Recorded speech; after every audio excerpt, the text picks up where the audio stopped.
अस्सलाम वालेकुम नाज़रीन, डेली जंग के साथ राना मोहम्मद सलीम आपकी खिदमत में हाजिर है। नाज़रीन, जैसे कि आप देख रहे हैं इन औरतों का एहतजाज, यहाँ पर आटा ना होने की वजह से आज यहाँ पर एहतजाज हो रहा है।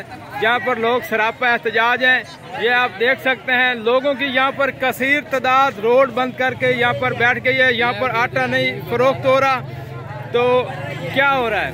ब्लैक दे रहे हैं, अपने शहर में आटा नहीं दे रहे, गाँव में भेज रहे हैं। असिस्टेंट कमिश्नर अहमदपुर सियाल वो भी यहाँ पर पहुँच चुके हैं। उनसे भी जानते हैं कि आटा आवाम को क्यों नहीं फरोख्त किया जाता, उनका क्या कहना है, उनसे भी जानते हैं।